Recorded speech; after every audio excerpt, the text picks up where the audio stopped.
Tonight, we won't count the beads on a string as merchants once did, nor will we speak in the clipped voices of court scribes recording marriages made for politics.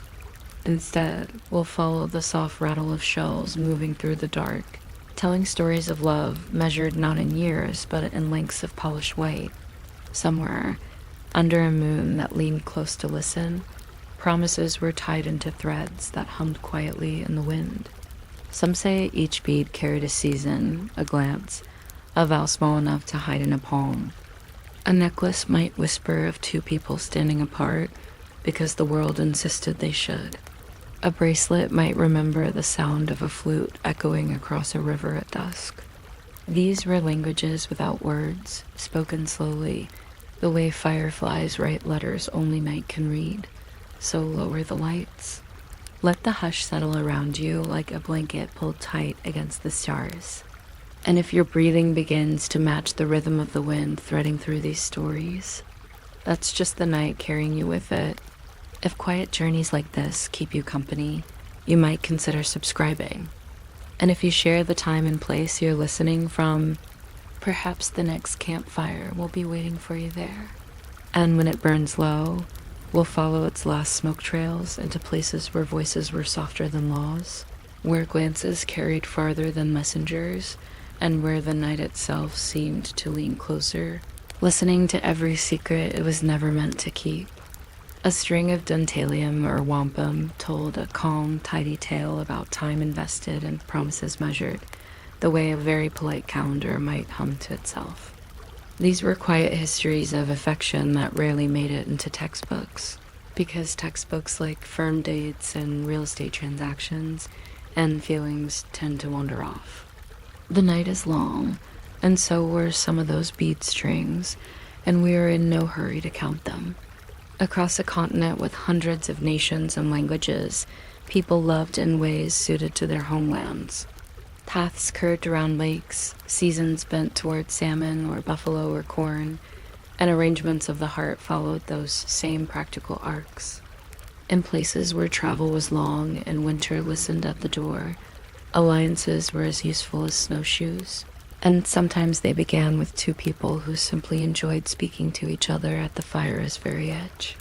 They met at markets, at treaty camps, at river crossings where canoes paused like commas. Even the quietest romance leaves a tiny footprint.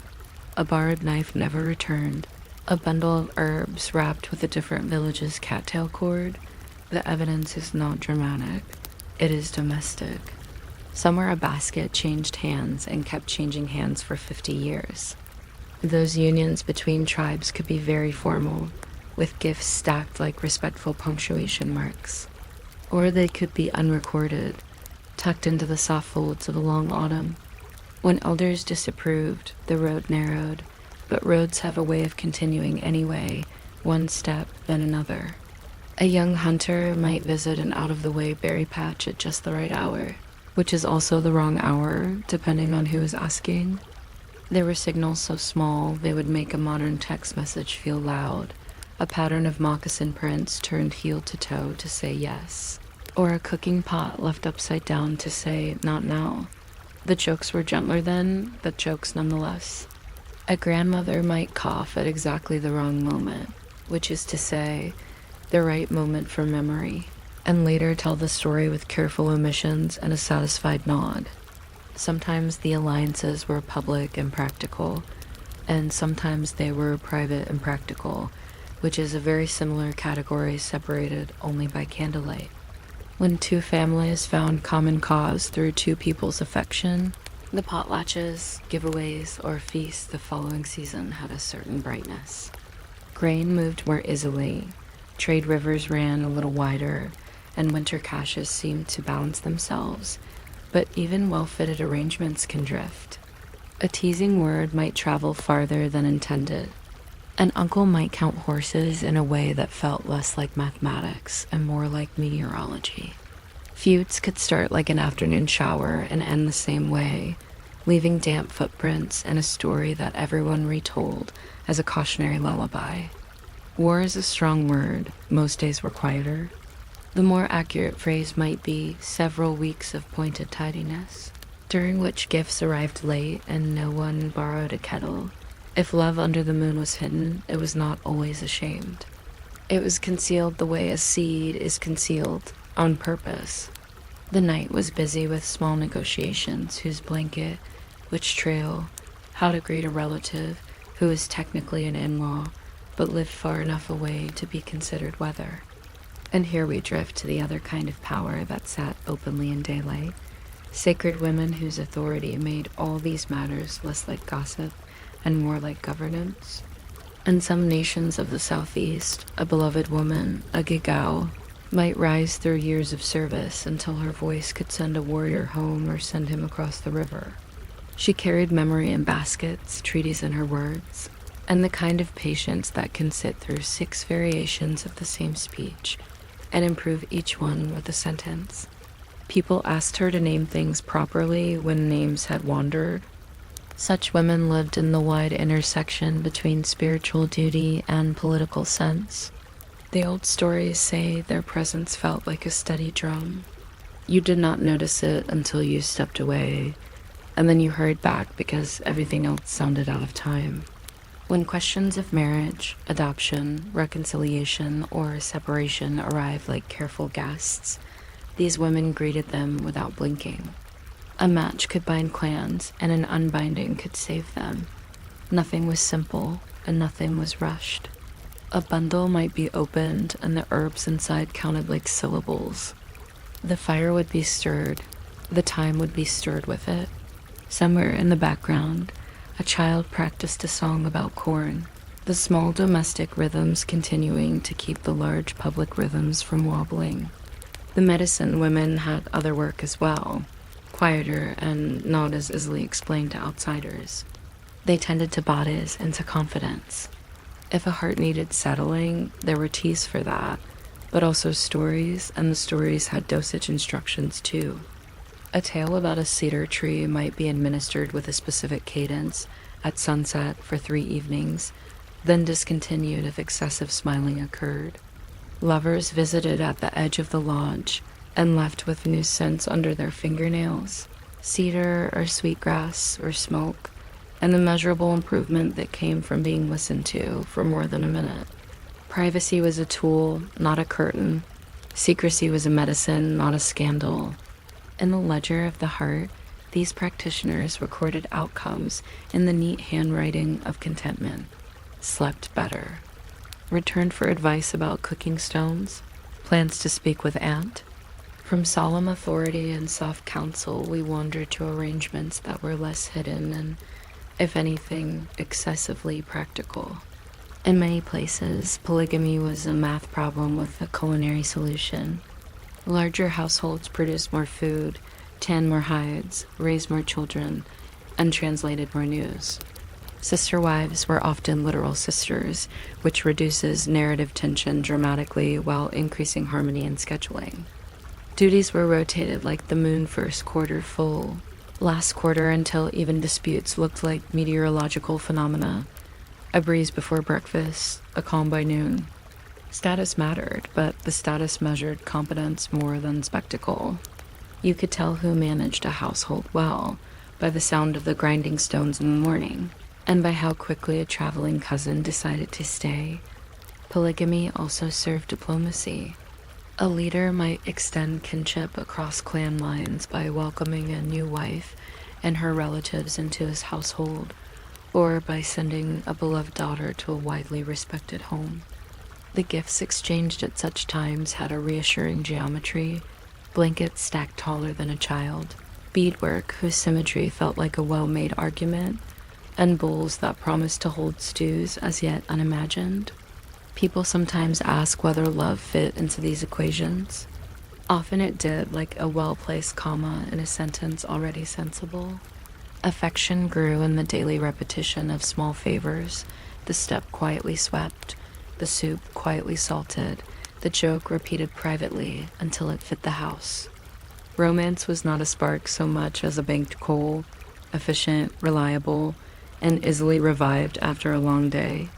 Then there were crossroads households formed with outsiders, especially during periods when trade routes were fat with news. A fur trader might marry into a community, learning the language of beaver ponds and snow shadows from his wife's family. Children of such unions carried several maps in their pockets. The word concubine, which belongs to other empires, was sometimes used by visiting chroniclers who liked sharp labels for soft fabrics. The homes themselves kept different records: who tended the fish racks, who carved the paddles, who remembered which cousin knew which river. Captives from distant conflicts could also be adopted, a practice that built kin where politics had failed to do so. In time, those adoptions ripened into marriages. People notice competence first, gentleness second, and the particular curl of a smile only when the other two are already established. At night, the songs did their slow work. On the plains, a courting flute might lift its voice from the edge of a tippy circle, each note searching for one listener and thoughtfully ignoring the rest. The number of finger holes mattered less than the patience with which each phrase was repeated across several dusks, a kind of musical, persistent inquiry. Are you there? Are you still there? I am still here. A blanket might be held high to signal acceptance, which is delightfully aerodynamic, or a song might find itself answered two camps over by a relative who wanted to approve the musician's breath control before approving his intentions. The Oglala, the Cheyenne, the Kiowa each had their versions, some lively, some reserved, and all resistant to being written down with the blunt instruments of staff notation. Elsewhere the dances were precise. The night dances on the prairies or in river towns were calendared as carefully as the harvest, with rules posted not on bark but in everyone's head. Hands were placed where they made sense. Footsteps were counted with the same attention given to counting parfleshes or tea bricks. A stranger could attend, but his ignorance of tempo was a better gatekeeper than any spear. These rituals were not purely romantic. They were also the social software of winter, updating bonds, patching small quarrels, and introducing new features, such as a cousin returned from the far trail with a laugh that made a corner of the lodge feel like a porch. The legends that carried Forbidden's love forward did so with the discretion of professional couriers. You hear them and think, yes, that is how a community packages difficult events so that they can be carried safely to the next generation. A boy and a girl from rival clans meet at the blackberry bush and exchange exactly one sentence, which turns out to be perfectly sufficient. A woman promised elsewhere sits by the river and watches a pair of ducks who understand each other silently, which is practically a legal brief. An aunt tells the story using 3 names that are not names at all: Cloud, Pebble, Low Fire, so that listeners can fill in the rest without any liability. The point is not to inflame, but to teach. Paths diverge, and people must eat anyway, which is another way of saying that love does not cancel chores. Over time, these stories were smooth. The duck couple kept paddling. The blackberry bushes kept offering their practical lesson about sweetness and thorns growing on the same stem. Songs lost verses the way a well-used spoon loses shine, until what remained was a melody suitable for humming while sewing. Children learned to recognize the sentence structures of discretion. A person of good standing, at a time when the rivers ran high, after proper gifts had been exchanged. When modern people look back, they sometimes ask for names, dates, scandal. The archive replies politely with woven belts and careful silences. In the Museum of Emotion, the labels are small and the lighting restful. We might pause on small instruments because small things are best at carrying us to sleep. The courting flute's cedar body, oiled and touched to the lips, was said to attract the night wind, which has opinions about pitch. If you made a mistake, the wind forgave you in a way that audiences rarely do. Drumbeats in slow procession invited the feet to remember what the mouth had promised. Rattles talked to the ankles in a language made of seeds and resonance. Even the cookfire contributed its own harmony, humming in D-flat if you believed the old aunt who had a fine ear and liked to be right. Lovers drifted away from these sounds the way boats leave ashore, very slowly, after checking the rope 3 times, then checking it again because it is good to be certain. None of this is a single story, of course. It is a quiver full of gently mismatched arrows, each useful in its own quiet way. In one nation, a beloved woman sits with her hands folded, listening until the bickering dissolves. In another, 2 cousins whisper by an ash tree and agree to wait until next winter, a plan so modest it will probably succeed. Far to the west, a trader finally learns how to carry a canoe without complaints, which somehow opens a door that had been shut. Far to the north, a wife finishes a pair of moccasins with quillwork meaningful to exactly 2 people, and places them where the right person will find them after a long day. The world changes slowly at this speed, but it does change. New relatives arrive as softly as snow. If you have been counting, our little walk has touched the hidden unions that folded politics into affection, the steady authority of women whose counsel turned passion into policy, the economical households that arranged love by the bowlful, and the songs and tales that braided everything into memory. We did not chase scandal, because scandal is loud and we prefer small sounds leather on packed earth. A ladle against a pot, a flute asking its question again. And the forbiddance part, the concubines, the crossing lines, those are terms that belong to courts and codices. Here in the half-light, what mattered most was whether 2 people could carry water and news and laughter together, and whether the household stayed warm. If you are still awake, you might think of a string of beads measuring a promise not with inches, but with mornings. If you are nearly asleep, the beads will keep counting for you. Somewhere a story keeps walking 2 people by a river, their shadows patient, their words few. They part in the middle distance because the fish racks need tending, and the cedar bark needs splitting, and the council meets after sundown. Tomorrow may be different or exactly the same. The drum is still there, the ant is still right about the key of the fire. The flute has not run out of breath. We drift past them all, content with imprecision, content with the knowledge that tenderness was cataloged with baskets and blankets and the reasonable expectation of soup. The moon is a reliable archivist. It will file tonight under ordinary beauty, cross-reference with laughter, and retrieve it for anyone who needs it later slowly, quietly, as if untying a gift. You wouldn't think the direction a door flap faces could decide a romance. But sometimes all it takes is a breeze and a bit of etiquette.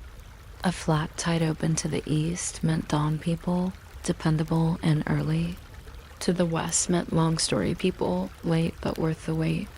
Somewhere between those cardinal choices, 2 visitors paused at the same threshold and realized they preferred the same kind of morning. If you are still awake by the time we compare the persuasive power of beadwork triangles versus beadwork diamonds, you can subscribe or not. I'll interpret your silence as strong approval either way. Tonight we're walking, very slowly, through the soft corridors where native love stories hid in plain sight. Under baskets, behind songs, inside protocols so polite they might lull anyone, including historians, into a careful, drowsy grin.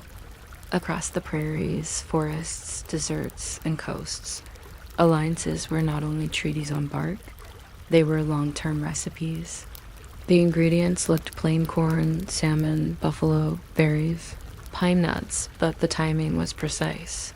And the timing of a visit from the right family at the right bend in the river could taste like good fortune. Some unions were negotiated while drying racks clicked in the wind, and someone's aunt counted fish with the concentration of a mathematician. Others began during trade fairs, when trails braided together for a week, and unfamiliar laughter sounded familiar by the 3rd evening. A gift might be a shell, or a small basket that smelled of cedar, or simply the memory of a joke that landed perfectly the first time and forever after.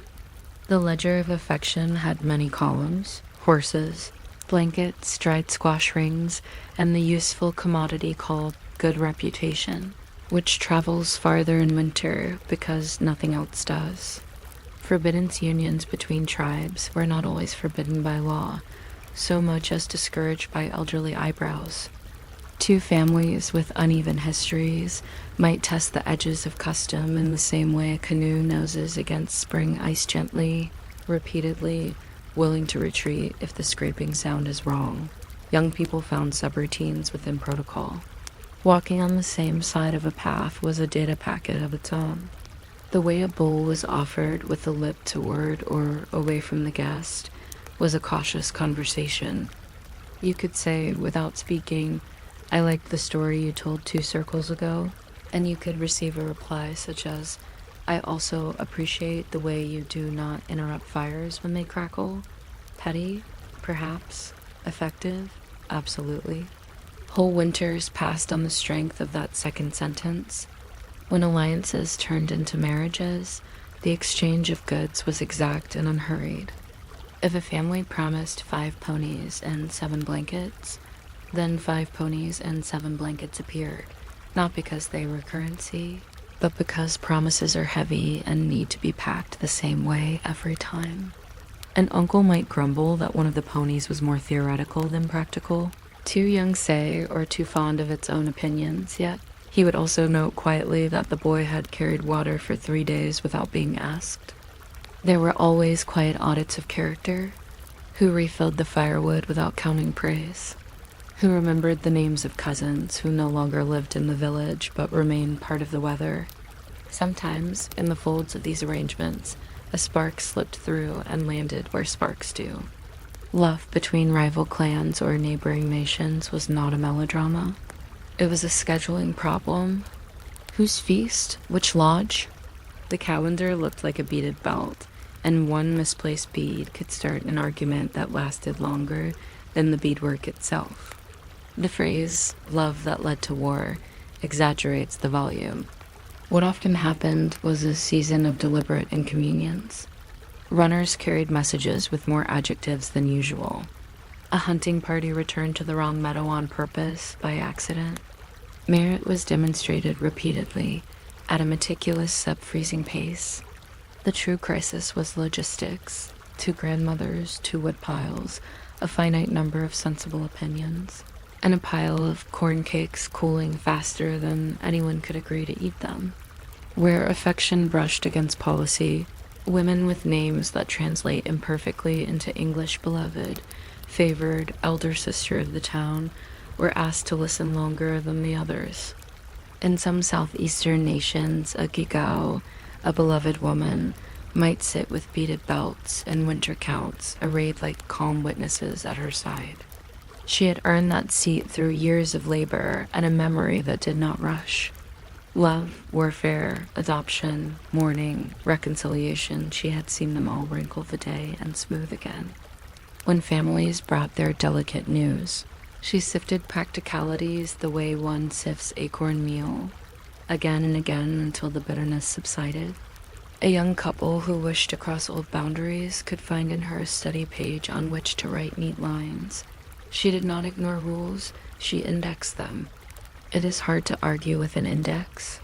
Her judgment balanced the sacred and the ordinary. She could bless a path, but also recommend a better storage pit. She knew which cornfields produced agreeable in-laws and which songs settled hot tempers, more efficiently than anything spoken. Gently, inexorably, she folded private intention into public wisdom. If you think of politics as a drum, she kept time when others forgot the beat. A marriage she approved carried the scent of cedar and the texture of good rope. People slept better. Children learned to be born into less noise. Circles of medicine women worked in another register under cedar smoke and moonlight, away from councils that are cataloged in neat handwriting. They kept herbs for sleep, herbs for courage, and stories for both. The stories had measures. One tale was to be told 3 evenings in a row, but never the 4th. Another was told while turning a small stone with your thumb, and if you forgot the stone, you began again, not because the stone was magic, but because repetition rearranges worry into patience. Lovers visited these lodges with relational indigestion, impatience, jealousy, the vague dissatisfaction associated with overcooked stew. The women prescribed teas and tact, often in equal parts. Wait until the second thaw, they would say, which is less advice than a calendar nap. For all the quiet corridors, love also lived in large, efficient houses. Polygamy in many communities was not a scandal. It was a logistics department. A leader's multiple wives distributed labor the way rivers distribute silt usefully, predictably, with seasonal adjustments. Sister wives, sometimes literal sisters, made kitchens hum the way a well-tuned rattle hums at the edge of a drum. Children had both mothers and a surplus of aunts, which is the safest ratio known to anthropology. Sleeping arrangements were not primarily about drama. They were about heat management and wakeful babies. The most romantic gesture in such a household was often not a song, but a replaced water gourd. Wealth and status clung to these homes like smoke clings to wool, but status was measured in full bellies and reliable hospitality. Visitors judged leaders by the sound of grinding stones at dawn and the speed at which a pot of stew appeared without anyone seeming to hurry. You could count prestige in bowls. A leader with several wives also held several entrees in reserve for diplomacy. A new blanket here, a larder open there, a cousin discreetly adopted and given responsibilities that suited his exact competence. If affection grew, it tended to do so in the well-swept corners, among small acts that repeated until they formed a soft staircase no one noticed climbing. At the edges of nations where trade braided languages together, households also braided identities. Outsiders sometimes became insiders, captives adopted and retaught. Traders married alafak and dupays, a phrase for men used but households improved upon. In such homes, the morning might include 2 prayer traditions and 1 pragmatic discussion about where to stash the better knives when certain cousins visited. Concubine is the sort of word that belongs to files and other empires. In these rooms, the better term would be apprentice relative. People learned each other's seasons.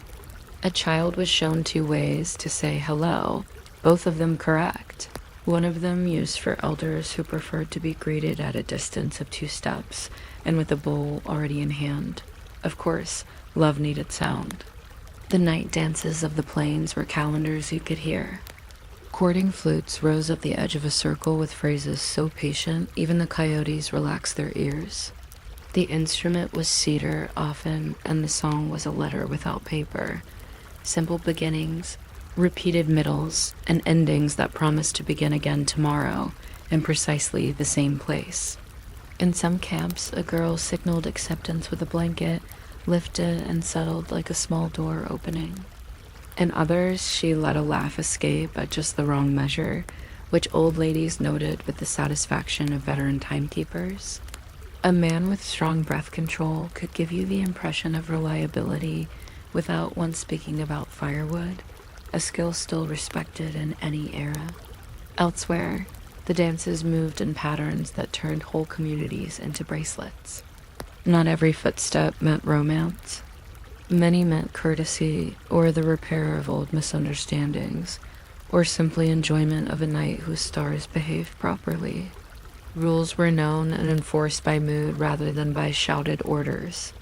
Everyone understood the choreography the way they understood where to stand when a canoe came ashore, slightly back, ready to help, aware that a wrong push makes wet feet inevitable. When visitors joined, their missteps were corrected by kindness, which is the best kind of policing. If a song ended and 2 people found themselves at the same place 3 times in one evening, the elders noticed and pretended not to. Legends carried all this forward, not as gossip but as tools. A story about lovers from unfriendly clans might be retold for 100 winters and never once attach itself to a living person's name. The characters wore symbolic clothing: beaver woman, cedar man, girl who counts corn, boy who sings too much. The plot advanced at the speed of weather. A basket fell over, which meant a secret had stepped outside. A turtle crossed the path, which meant a delay that saved everyone from embarrassment. In the end, someone chose duty, someone chose happiness. And because duty and happiness share a kitchen more often than drama admits, the village ate well. Whispered prohibition softened these stories. What could not be done today might be possible after a ceremony, or after the return of a distant cousin, or after a winter during which both families proved they could keep a promise without telling it aloud. The oral tradition edited by long use. Harsh endings wore into instructive ones. Laugh lines deepened around certain parts, especially the bit where resourceful Aunt solved a complex emotional crisis by inventing a chore no one could refuse. Children learned when to speak and when to let a pause fatten into consent. Adults learned to tell the same tale two ways, once for strangers, once for those who had sat in the longhouse through one more storm than the others. The forbiddance, the concubinal, the culturally crossed, those words hold their breath in books. In the living rooms of the past, they exhaled. A household with many wives was busy, but not chaotic. A secret romance threatened to shake politics and usually ended by improving supply chains. A beloved woman said yes or no with the same modest tilt of the head, used to accept a cup of water, and the tilt remained persuasive a decade later. A medicine woman prescribed a song and a nap, plus 3 days of not speaking to anyone who made important decisions while hungry. Advice, like tea, was better when steeped, and the second cup was always for humility. From the northern forests to the southwestern mesas, the instruments changed, but the tempo of tenderness remained unhurried. Shell belts, wampum, quilled sashes recorded agreements with such decorative patience that modern eyes mistake ornament for archive. But every triangle and zigzag told who promised whom a blanket before the first snowfall. Every color shift noted which uncle vowed to keep stories polite at feasts. Even now, you can stand in a museum case, as quiet glow, and feel your pulse slow to the long count of trust being arranged bead by bead. If you're still with me, still floating, imagine the hush in that room after closing time. Security lights click. Patterns explain themselves to anyone sleepy enough to listen without arguing. We might end, though we won't, with another door flap. It opens onto a yard where kids chase a dog whose lineage crosses 3 nations and 1 bold decision. Inside, an old song keeps time for a stew that remembers 3 different gardens. Outside, a flute politely inquires whether the person who liked last night Melody would enjoy hearing it again at the same tasteful volume. Somewhere a leader with 2 wives sharpens a knife slowly because sharpness, like affection, is best approached with a steady hand and no sudden conclusions. A grandmother folds a blanket corner just so, which is a code which everyone pretends not to notice. The moon rises. It has opinions about drama and ignores them. The wind carries a spice you can't name unless you were born close to it. The story keeps talking long after we stop, and it does so at a pace designed for sleep measured, repetitive, and full of small, accurate kindnesses. You might not expect the angle of a moonlit doorway to function as official paperwork, but in some places it did, quietly, without stamps or signatures. Stand here, the ant would suggest, and if the shadow touches the grinding stone before your sentence ends, that means it's time to go home. Lovers learn to read those nocturnal instruments the way sailors read tides. If you re still awake when we get to the very sleepy controversy about whether a gift of 2 woven belts equals 1 beaded sash in a basket with a particularly enthusiastic lid, feel free to subscribe, or don't. I'll file your decision under pleasant silence, which is the correct drawer for almost everything we're about to discuss.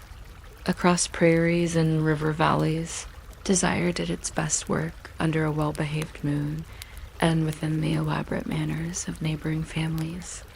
Forbiddance unions between tribes were usually less theatrical than later storytellers hoped. They were exercises in logistics performed at the pace of a careful kitchen. Clan systems had rules. Do not marry your own clan here. Consider your mother's lineage there. Consult an uncle with remarkable eyebrows over the hill, and those rules were understood not as obstacles, but as potholes that kindly refused to move. So young people did what young people do. They learned the footpath that went around the potholes. A boy might offer a bundle of sage trimmed so evenly it resembled arithmetic. A girl might return a small packet of parched corn, which, depending on the fold of the leaf, might mean yes, not yet.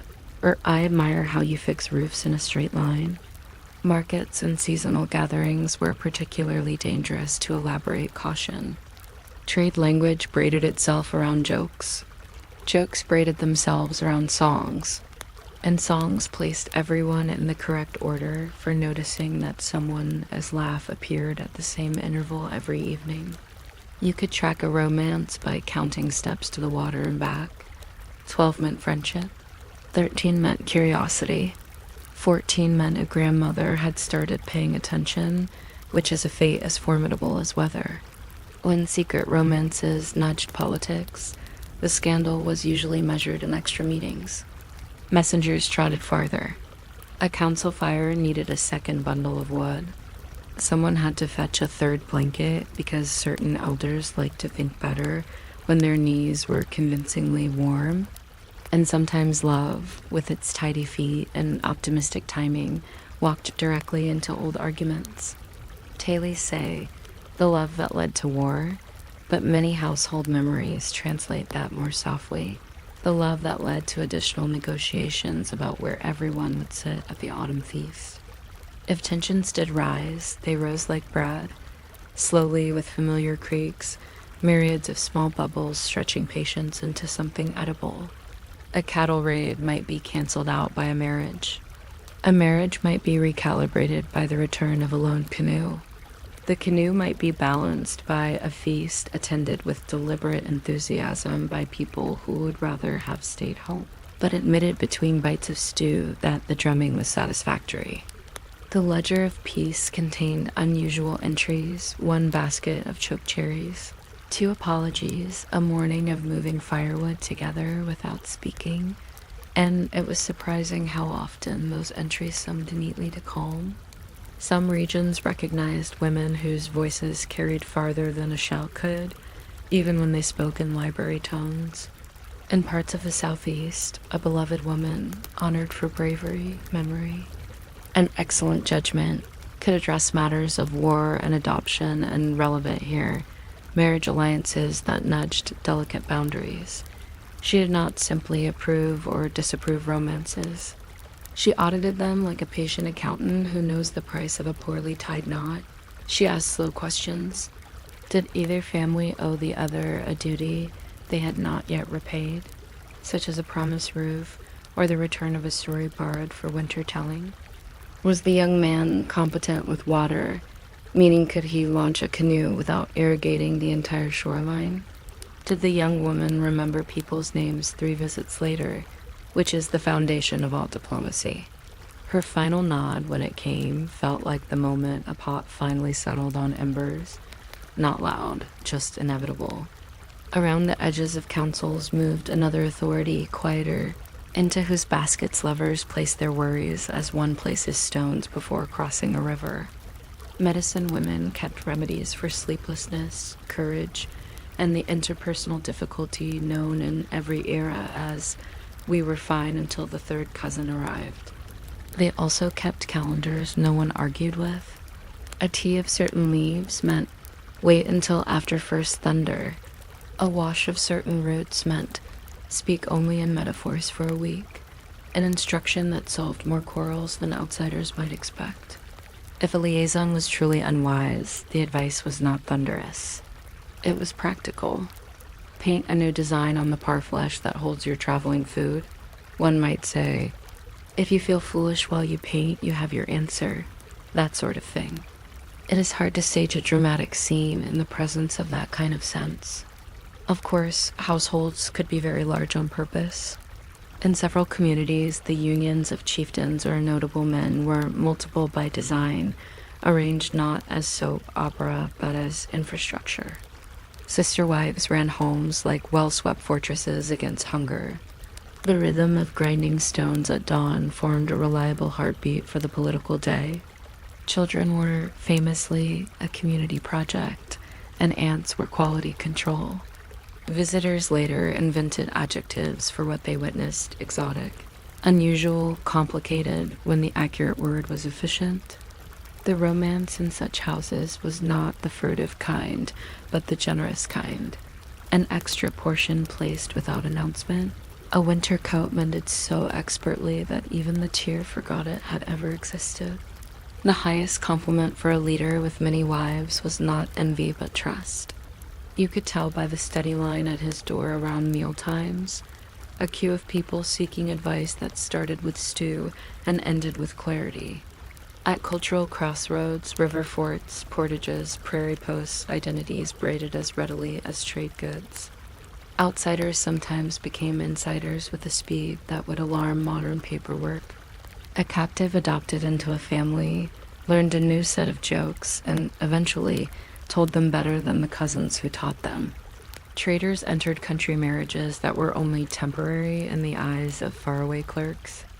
Locally, they became uncles who chopped wood in the style the neighbors found endearing, if slightly noisy. Here the word concubine, with all its empire baggage, fails. A more accurate job description would be kin apprentice. People adapted to each other's calendars and cuisines.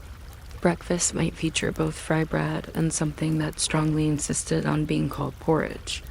Children acquired two lullabies and elected to prefer the one with the chorus that sounded like a canoe gliding onto sand.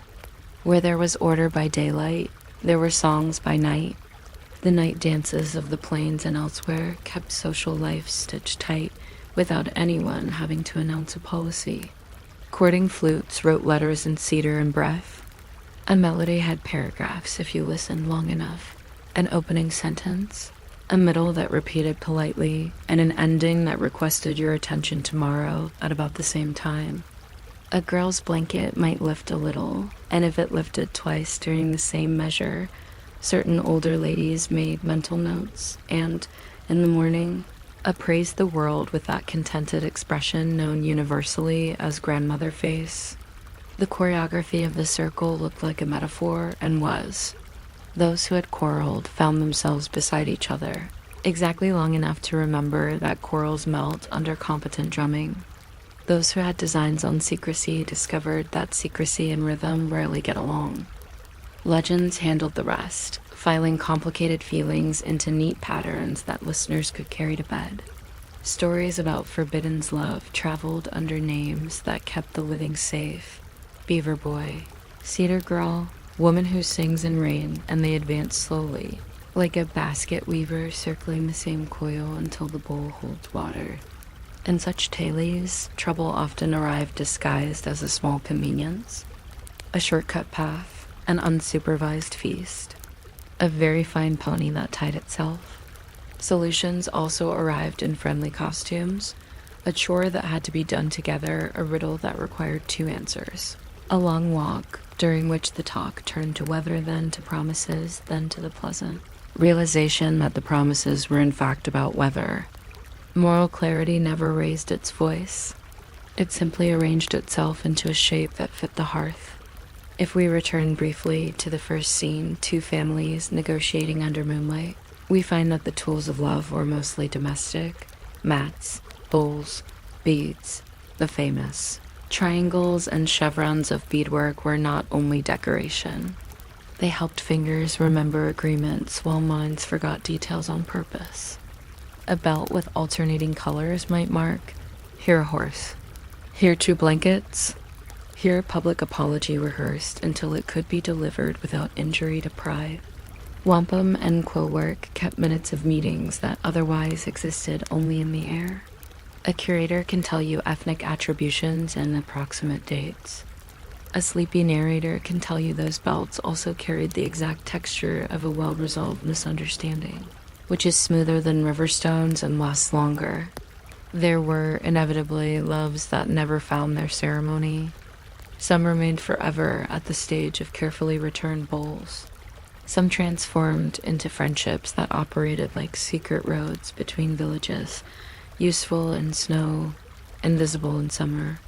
A few threw themselves against the rolls loudly and burned out, scorching only the edges because the center of a community is very hard to ignite. The medicine women's calendars were patient with these outcomes. "You will think about this again," a woman might say, handing over a packet of tea that smelled like rainy bark. "When the geese are noisy on their return, think again. If you still think the same thing, you have a real thought." Advice has rarely been more humane. Anthropologists tend to ask who had power in these arrangements. The nightly evidence suggests the power belonged to those who could keep a fire at the low, cooperative glow ideal for long talk. The Levitt women ruled by the steady accumulation of gratitude. Sister wives managed logistics with the silky competence of linen sliding into a storage chest. Grandmothers enforced laws by beginning stories with the dangerous phrase, "I remember when," at which point even dogs reconsidered their decisions. Men displayed devotion by early rising and the proper construction of drying racks. Children used gossip like seasoning sparingly, well placed, never in the morning. The whole machine ran on courtesy measured in spoonfuls. If you listen long enough at the edge of a dance circle, you hear the most revealing sound of all, the tiny relief in a cheer when the drum stops exactly where it should. That relief is the goal of every alliance discussed above. Marriages that crossed boundaries offered the same sensation to entire towns. Not excitement, not triumph, just the pleasant click of a plan meeting its conclusion. Two cooking fires merged. Two sets of grandparents found they preferred arguing with each other to not arguing at all. The dogs learned new names and remembered old ones. And the door flap, that simple barometer of etiquette, lifted exactly so, indicating that everyone could return tomorrow and do the same careful dance again. Toward the end of the night, the flutes gave way to murmurs, and the murmurs gave way to the quiet industry of after-dance chores. Embers arranged, bowls stacked, gossip folded into parcels to be opened at breakfast. A few couples loitered at the edge of lamplight, not to produce legends, but to confirm ordinary schedules. "Will you walk by the river after the second chore?" "Yes, if the geese are loud." "No, if the uncle with the opinions arrives before noon." These negotiations were so small they could pass for weather, and perhaps that is the secret. Love survived and sometimes blossomed across old borders because it sounded like weather. Sometimes wind, often rain, always something everyone expected and therefore did not fear. The memory of these arrangements moved forward through people rather than paper. A story from the plateau made its way to the plains not by decree but by the slow ferry of marriage. A technique from the Northeast for tying fringes to sway just so appeared on the shoulders of a girl dancing in the Southwest. Eventually, collectors would call such movement diffusion and draw tidy arrows across maps. At the time, it looked like a cousin arriving with a familiar joke told in a new order that made everyone laugh differently. The forbiddance became history. The concubine became ancestor. The outsider became the uncle who carved spoons. And the legend ended, as legends prefer, with a wedding that appropriately bored young listeners and satisfied old ones. If you have drifted this far, let the last images be practical. A pot suspended at the exact height where soup stays soup without arguing with the fire. A belt rolled and placed in a chest so neatly that even the beads sit down to rest. A blanket folded to indicate a message only two people know, but everyone politely guesses. Somewhere a beloved woman sets aside her counsel bundle and, with the same hands that guided hard decisions, shows a child how to twist plant fibers into cord that will not break during the next season's chores. A flute leans against a post drying. Its unfinished song is not a cliffhanger. It is a bookmark. Tomorrow it will begin again in the middle of the same thought, on the same note, at the same soft volume, like the moon remembering which doorway to illuminate first. You might not expect a single footprint beside a cooking fire to count as a political document, but sometimes it did, particularly when everyone involved preferred quiet paperwork. A heel mark pressed into yesterday as ash could mean. I walked here without permission, but with very good intentions, which is the kind of sentence a person writes with their feet when they would rather not trouble the elders yet. If you were still awake by the time we reached the sleepy debate about whether a shell, pendants, and feather gift set equals 3 baskets of berries and 1 public apology spoken with appropriate pauses, you can subscribe, or you can simply let that decision drift away like steam from a kettle in cold air. Either option will be filed carefully in the drawer labeled "No Rush." Even in places where clan systems were precise and marriage rules were as stable as cooking stones, people developed gentle side doors. Tribes arranged alliances like beadwork, patterns repeated, colors alternated, and the overall design stayed symmetrical unless something, usually affection, suggested a small deviation for beauty's sake. Forbidden unions between tribes were not usually the theatrical kind, all storm and thunder. They were administrative problems solved by a basket placed in the right doorway at the right hour. A woven belt delivered across a threshold might speak 3 languages at once. The color sequence declared a clan, the knot said who had tied it, and the careful symmetry announced that no one wished to startle the grandmothers. Messages could be brisk. A pair of moccasins hung by their laces from a peg meant, "I will walk with you exactly as far as the edge of the berry woods, and then we will pretend we both forgot why we came." Markets and seasonal hunts amplified these side door conversations. Trade tongues braided around songs, songs braided around dances, and dances conveniently arranged strangers into neighboring steps, long enough for somebody to notice that somebody else kept the same time as their heart, where storytellers later spoke of love that led to war, household diaries, if such things could be written in bowls, rugs, and remembered. Glances recorded something quieter, love that led to more meetings where the men argued about horses and the women. Standardized hospitality to prevent anyone from getting dramatic on an empty stomach.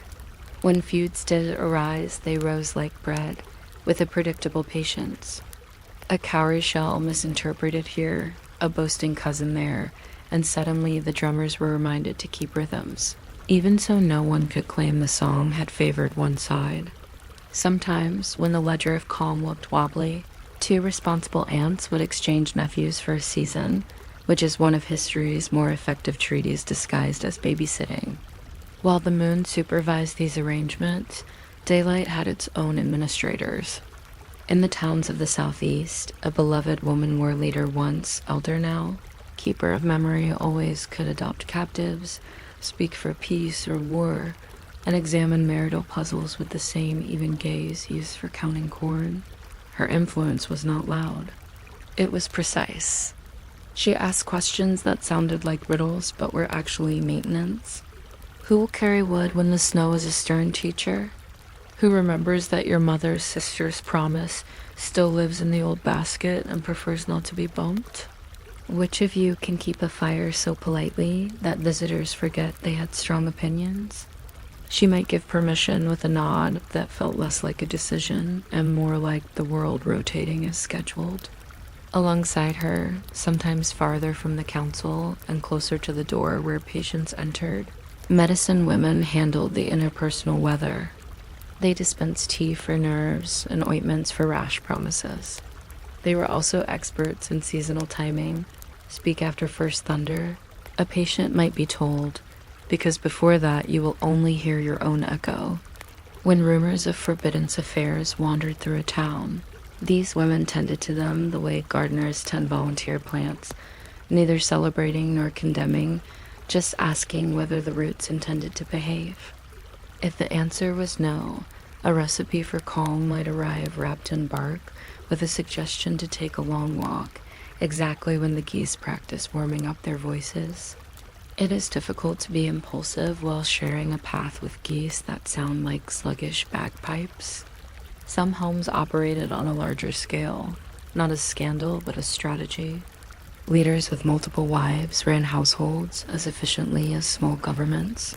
the kind with sensible budgets and excellent soup. Sister wives coordinated labor like a braided rope, strong because each strand took its turn carrying strain. The measure of a good arrangement was not envy but reliability. Did children float between doorways like cheerful mail? Did the storage pits carry the dignity of full bellies? Did the grinding stones hum the morning into existence at the right tempo for thinking clearly by noon? The romance here was not secrecy but steadiness, a cup placed without comment at the elbow of someone whose hands were busy, a tear in a winter coat mended so invisibly that even the wind gave up. Where visitors wrote notes using words like concubine imported terms that fold kinship into the shape of a ledger, the households themselves preferred job descriptions such as aunt who knows where the good ladles live.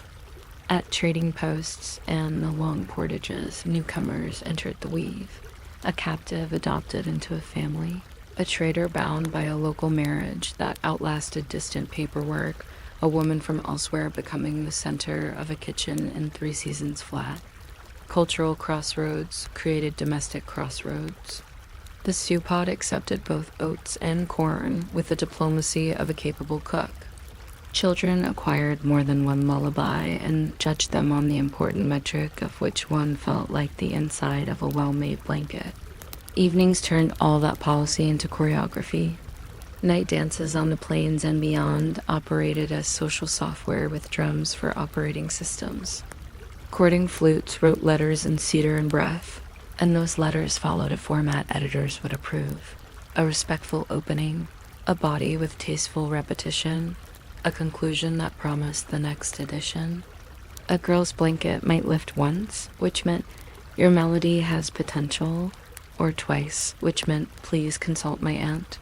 In the shadows, older women listened with the alert calm of magistrates deciding pleasant cases. The circle dance steered neighbors with gentle geometry.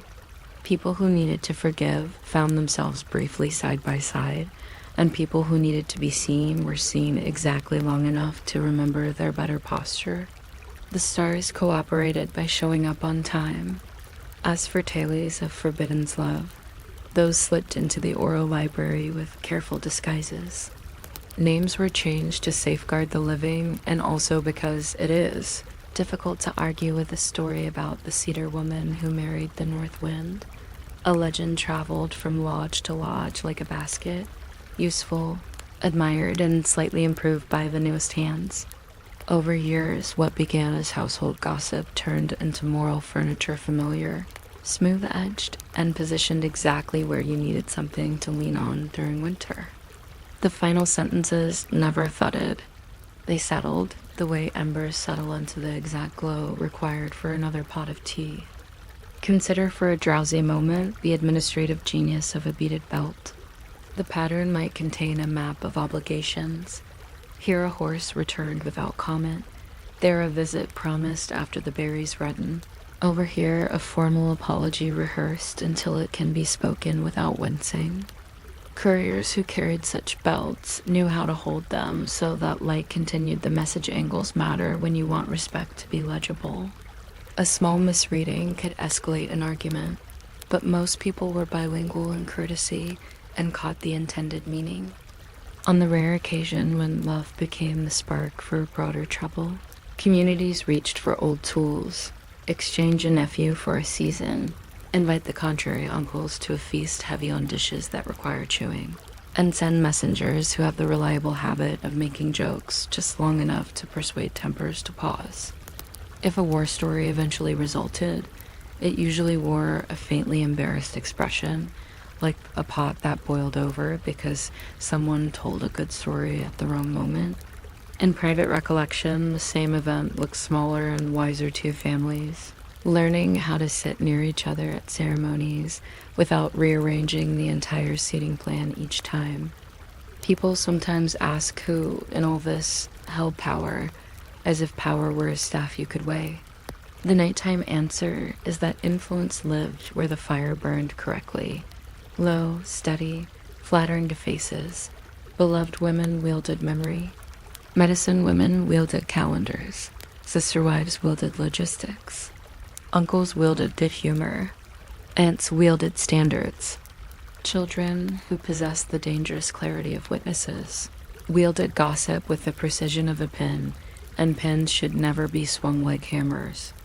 Outsiders noticed the quiet, called it mysterious, and missed the very ordinary work behind it. Quiet is what communities assemble intentionally so that the flutes can be heard and arguments lose interest in themselves. Even the idea of forbiddance was a sliding scale calibrated by context. A union impossible in the 3rd month might become tactful in the 5th, not because morality moved, but because crops did and food has opinions about everything. At the edge of the dance ground, you could measure a relationship by simple physics. If 2 people stood near each other, did their shadows overlap in a way that suggested future cooperation about chores? Did they hand off a bowl as if the bowl belonged to both their hands at once? These things mattered more than declarations. A medicine woman watching such exchanges might sigh like someone who has watched weather for 50 years and knows it when she sees it. She could offer a packet of tea that smelled like the side of a cedar after rain and advise, drink when the first insect decides to believe in spring, which is a schedule no wall clock can provide. A beloved woman, informed of the same matter, might tilt a bowl toward the light and remark, "This clay remembers hands that promise to return. Do likewise." The advice was not romantic and therefore useful. If you trace these practices forward, you find them braided into songs and memes with gentle stubbornness. A family story about a forbidden's visit to a rival camp becomes a winter tale performed with extra pauses around the part where the door flap lifted exactly so. A cautionary account about a chief who acquired one wife too many for the household's available patience is retold as a comedy about storage. An adoptive marriage at a trading post evolves into the origin story of a village stew that includes contributions from both grandmothers and a spice no one will admit to measuring. The concubine of one era becomes the revered ancestor of another.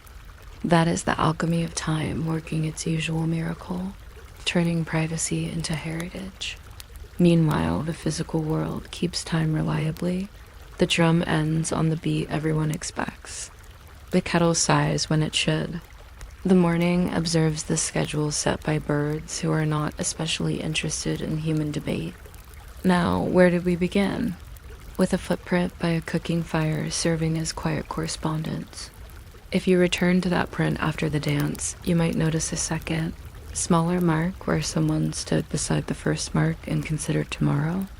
2 heel ovals, one slightly overlapping the other, with crumbs of ash scattered like punctuation ellipsis, perhaps, which is how the night prefers to end its sentences. The pot is hung at a height that keeps stew from arguing with heat.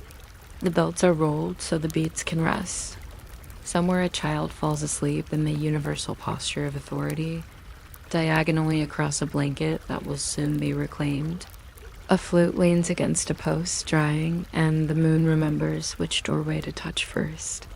In the morning, the elders will ask mild questions, and the answers will be as ordinary as sweeping a threshold. Yes, we were careful. Yes, we consulted the calendar. Yes, we will bring wood when the snow explains itself. Nothing resolves, not really. Everything continues, which is the most respectful ending a tender subject can have. You might not think a blanket folded the long way could count as a love letter, but in some villages it did, especially when the moon was behaving like a shy notary, and everyone agreed that paperwork was best kept in wool. If you're still awake, by the time we reach the part about how a single shell bead could equal 3 apologies and 1 careful visit, you can subscribe or not, or just let that decision drift to the comfortable place where unimportant choices take naps. Tonight is quiet, and we are simply looking at footpaths that never made it into textbooks because they preferred the dimmer corners of memory dug under that moon. Across borders drawn more by rivers and kinship than by lines on a map, people found small ways to say I see you without alarming the uncles. A boy from a river town might linger at the edge of a berry patch after trade, rearranging footprints so his path home looked slightly confused, which was considered polite in matters of secrecy. A girl whose clan kept the good clay pits might lay a modest bowl by the doorway of a relative's lodge on the third night of the waxing moon, because third nights were known to listen better. Forbidden unions between tribes were rarely the thunderclaps of drama. They were soft negotiations in the shadow of ordinary chores. The languages of wampum, beadwork, and woven belts did some heavy lifting. Colors had jobs. Patterns remembered. Things a chevron repeated exactly 8 times could spell out the kind of quiet promise that breaks nothing and still moves furniture in the heart. Through winter feasts and summer councils, these careful signals slipped between larger conversations about horses and hunting grounds. And when people later spoke of loves that led to war, the responsible cooks rolled their eyes and pointed to the soup kettle because they had been there, and they knew the actual beginning was a borrowed spoon returned too clean, as if the borrower had been practicing sincerity on it. When love did nudge the world into loudness, it rarely did so all at once. A feud swelled slowly, like bread left a little too near the fire. Maybe a young man from the valley forgot the rule about not singing on someone else's path at dawn, and somebody's grandmother, who was fond of rules the way a good weaver is fond of warp threads, remarked that new songs travel rudely. Maybe a cousin translated a compliment with generous embroidery, adding a metaphor or two that turned admiration into a rumor with a hat on. Then the drummers were asked to keep measure plain and slow for a few weeks, so no one could claim the rhythm favored one side. Gifts crossed the river with the seriousness of small boats. Bone hairpins carrying the scent of spruce were balanced against braid ties dyed with a plant whose name, both humility and liveliness, depending on where you stood. If talks failed and tempers rose, no one wrote manifestos. Aunts exchanged nephews for a season so the boys would learn new jokes and forget they had been angry. Uncles traded horses, which soothed things even when it didn't make sense. And after the heat drained away, the story joined the long rack of winter tailies where names were disguised and morals were like gently placed stones, easy to step on without stubbing a toe. All this unfolded under the supervision of women whose titles sounded like weather reports: beloved, respected keeper of a comfortable fire. In the Cherokee towns, a beloved woman could speak in council with the authority of a well-made ladder, admired less for decoration than for steadiness. She adopted captives, blessed warriors, advised on peace, and occasionally sorted romantic accounts with the same calm used to assess corn stores. Her questions were not spicy, they were maintenance. Are you in love, or merely not bored? Will the winter admire this choice? Which aunt will be pleased? She might pass judgment without raising her voice, the way a stream decides the shape of a stone by showing up every day. In the same neighborhoods, medicine women kept track of both fevers and the calendar of boldness. They dispensed teas and also instructions. Speak after first thunder, walk while the dew is loud, tell the truth when the geese are undecided. If an affair slipped from quiet to complicated, a folded paper of bitter leaves might arrive with advice. To wait until certain stars move from one invisible shelf to another. Strangely, it often helped. The world prefers to be consulted. People from far places brought their own words: concubine, captive, consort, but households translated those into local terms that were less grand and more useful. Aunt, stepsister, co-wife, guest who ended. Upstaying because she knew what to do with a crooked kettle hook. Leaders with multiple wives governed households that ran like competent forts of kindness. Morning began with grinding stones, singing as predictably as a bell. Children distributed themselves through doorways with the diplomacy of bees. Sister wives planned plantings like accountants who also told jokes. The romance was in the logistics. A cup appeared at the elbow of a woman at the loom with the exact amount of honey she never admitted to preferring. Firewood stacked itself somehow in 2 places at once. Visitors using the word concubine were offered stew, and the chance to see that the word was a poor fit like borrowing boots, 2 sizes too small when the walk is long. At river crossings and forts, outsiders became insiders through marriages. That carried more sense than romance, and yet, over time, collected both. A trader who expected to pass through for a season learned the geography of a family, and then found that maps drawn on the heart are difficult to fold. Captivity itself, grim as the word is, did not always stay grim. Adoption worked like a ceremony that rewrote introductions. A person taken in war might begin as a stranger and, with ritual and meals and a new name, become a relative who remembered their first life the way most people remember winter, clearly but from a warm room. Cultural crossroads produce particular soups. A stew pot layered with corn, oats, and wild onion said more about diplomacy than most speeches. Stories learn new steps in the stance of households. The one about the river woman who married. The man from the plains gathered extra verses every time a child born of 2 worlds laughed at the punchline before anyone had told it dot by night. The drums took over the office of community. Cordon flutes wrote small letters to the dark. The format was classic: greeting, compliment, respectful request, repeat, and a final sentence that suggested patience. Girls held blankets in ways that made clear what they liked. I told of the edgement maybe. A brief tent over both of them meant we were having a conversation now. Elders watched without hovering, using the kind of supervision that feels like a friendly breeze. Plains dances could run late into the sensible hours when dreams volunteered to take over anyway, and the ground kept time even if someone forgot. The sky, reliable, threw in meteors now and then because meteors are the universe's polite laughter. In that rhythm, forbidden's love became folklore the way a path becomes a road, by use, not declaration. Names blurred into archetypes. The cedar woman married the north wind and ended the drought, which is excellent narrative planning and also an appropriate job description for a metaphor. Songs traveled like blankets from lodge to lodge, getting mended in new places, which improved them. When outsiders tried to categorize all this with tidy boxes, boxes leaked. The role of a beloved woman was not a throne, but a practice. She kept the ledger of memory and the temperature of courage. Medicine.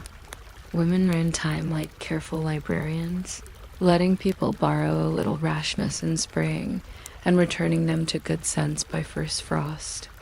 Multiple wives' households confused tidy record keepers because the ledgers had room for affection next to grain counts, and nobody felt the columns were mismatched. And the supposed concubines were simply people with names, jobs, and the verified habit of making a place warmer than it had been. Even the dangers, which were real, moved to the steady beat of community repair. A hot-headed youth might be invited to spend a summer on a hunting trail inconveniently full of wise uncles. A reckless pair might find themselves assigned to help the ceremonial chief with storing sacred things, which is a job that hydrates caution. There were and are taboos that deserve their sternness. Those do not make good bedtime stories, and we will leave them with their guardians. Our route keeps to dimmer lanes, where somebody left a corn cake wrapped in bark by a doorway because they knew that a particular person would pass at dawn, tired and hungry, and a gift tastes better when the giver's name is unnecessary. These are the mirrors of tenderness that do not need polishing. They include the long pause a grandmother takes before answering a question everyone wants answered quickly. They include the way two families who argued last summer suddenly discover they both require the same herb picked at the same hill live. Day after rain and are sensible enough to meet there with pails and no speeches. There is also the sound rules, bending without breaking. A meeting across tribal boundaries might be arranged under the pretense of horse medicine because everyone agrees horses deserve excellent health. A bowl with the rim pattern counting one to rest, placed on a certain shelf could mean wait until after the third thunder. A man who wished to court a woman officially, after a long period of being unofficial in an extremely responsible way, might appear at dawn walking backward to show he had no wish to rush time, which is the sort of joke that elders pretend not to enjoy while making a space for it in their memories. These are not laws. They are footnotes to a world that prefers courtesy to fireworks. Now and then, because people are people, love slipped into louder mistakes. A raid turned personal by rumor could untidy a decade, but even the aftermath had household logic. Someone always considered the corn. Someone counted blankets with the composure of a good accountant, because blankets are feelings in woven form and must be kept balanced. Someone climbed the hill with a pine torch to talk to the sky in the language used for difficult reconciliations, a language of dignified silence punctuated by practical requests. And eventually a story appeared that made room for everybody to be slightly embarrassed and slightly wise. It joined the oral library, where librarians are grandmothers and the shelves are winter nights. Over time, the story's corners softened. It learned to carry a child to sleep without dropping any facts. If you listen far past midnight, the last voices in the village are small ones. A flute, drying against a lodge pole, clicks a little as wood remembers it was once a tree. Someone laughs in their sleep, probably at the part of a tale where the hero must carry water in a cracked bowl, which the hero solves by walking slowly. A solution that satisfies people who prefer patience to cleverness. Somewhere a beloved woman, older now, opens the door to let in the night's cool verdict and nods as if balancing the accounts one more time. Everyone fed. Promises dated, fires low. She is not thinking about concubines or even about forbiddens. Love. She is thinking about the shape of the morning and whether the young couple, who sat too close at the dance, will remember to consult the aunt who knows where the good ladles live. The moon draws a white seam across the roof, neat as a hem. Outside, the path is simple dust. Tomorrow it will carry more footsteps, and some of them will be careful muled. Reliable way dot when morning comes, and it always does, punctual as a drummer. It will find blankets folded both the long way and the short way as messages waiting for their readers. It will find bowls stacked, spoons cooling, footprints revised into versions that satisfy modesty.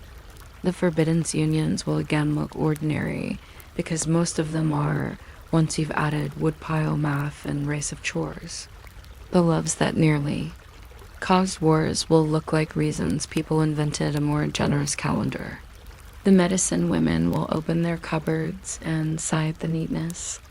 The beloved woman will sit in the doorway like a lighthouse that prefers not to startle ships, and she will watch as stories line up, patient as baskets, to be carried into another season. Nothing concludes. Everything rests, which is a conclusion. The night understands, and the day can live with. And if you have not yet drifted off, you may do so now, under the old rule that says the heart does its best arithmetic while the eyes are closed, and the path waits politely until you're ready to walk it. You might not expect a romance to begin with a left shoe set carefully outside a door and pointing west, but that is how some evenings announce themselves, as quietly as the sound a basket makes when it agrees to hold one more apple. If you are somehow still awake by the time we count the 7 recognized ways to fold a cording blanket standard, diagonal, overly confident, weather-aware, grandmother-approved, moon-safe, and the one nobody admits using feel free to subscribe. Or not. Honestly, letting the decision nap is very much in the spirit of tonight's topic. We are passing through those dim, courteous corridors where desire traveled almost on tiptoe, using codes stitched into belts and songs, supervised by elders. Who knew that the world runs best on gentle permissions? Across prairies and forests and river towns, people lived with the ordinary magnificence of chores. Wood to split, corn to shell, heights to soften, babies to bounce with a steady rhythm that keeps soup from sticking. Inside that weather of work, someone always noticed someone. But because neighbors were also allies and sometimes delicate rivals, the noticing had to wear comfortable shoes. Mixed unions between communities, across language lines, across trade routes, across old disagreements about who first started calling that hill our hill, needed a special toolkit. Wampum belts spoke in tidy patterns the way a ledger speaks in tidy columns, except the currency was understanding. Quillwork hinted. A repeated triangle said, "We have looked at the same thundercloud and found it attractive." A small flaw placed deliberately beside a flawless rose said, "I am available for repairs and conversation." If you or I did this today, we might call it sending a message with the sound off. Traders explain things to each other by not explaining them at all. A bundle wrapped twice in river grass meant the conversation is delicate. A bundle wrapped once in buffalo hair meant the conversation comes with a sturdy lunch. Word traveled, as it does, and so did silence. When unions crossed the firm edges of custom, diplomacy came to the camp like a well-behaved uncle. People brought gifts that could be returned if necessary, and they arranged the meeting place so the shadows fell. Fairly, someone always thought of the dogs because dogs are honest about visitors. The elders spoke in the politest of units, half compliments. Your daughter slings wood like a chief. Your son recognizes a crooked arrowhead from 10 paces and laughs kindly. The other half of any compliment hung in the air like an extra coat, on a chair, available if needed, unclaimed if not. Sometimes the lovers waited 2 or 3 winters, which is a respectable eternity in matters of the heart, and then married under stars that behaved as if nothing unusual were happening. Sometimes the answer was no, because kinship systems are complicated, or because the world had decided to be fussy. When no arrived, it wore a soft hat. It came with bowls of stew and reminders that a broken heart cannot argue with a full stomach. Not. Every story stayed quiet. There were songs about quarrels that spread like ant trails. People later called those loves the ones that led to war, although the soup cooks maintained that the true culprit was the repeated borrowing and suspiciously shining return of a particular copper ladle. A hot-headed youth might claim a path at dawn that wasn't his, even whistling a tune that belonged to someone else's grandmother, and rumor, which enjoys dawn, put on its fastest shoes. Meetings followed.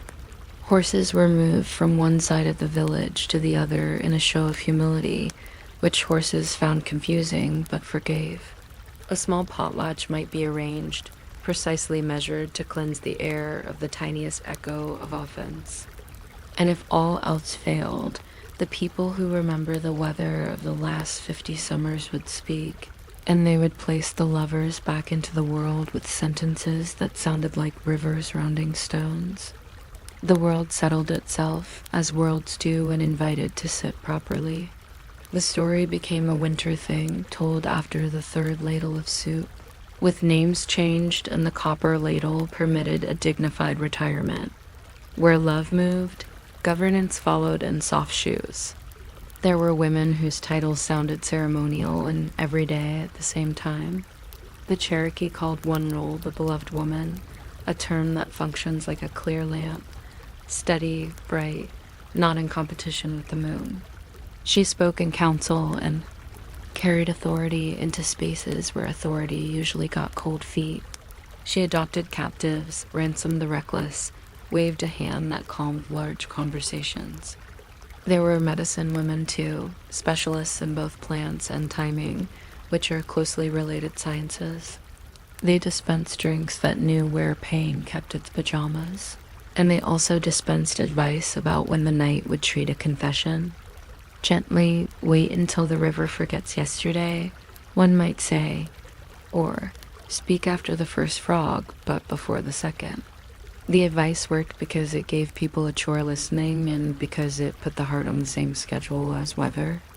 In the ledger of the village, these women held the column labeled good sense, and the numbers always added up eventually.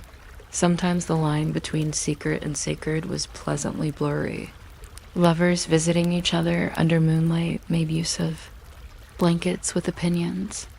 A blanket could say almost anything if folded correctly and held at the correct angle, which is to say, an angle known to the speaker's aunts.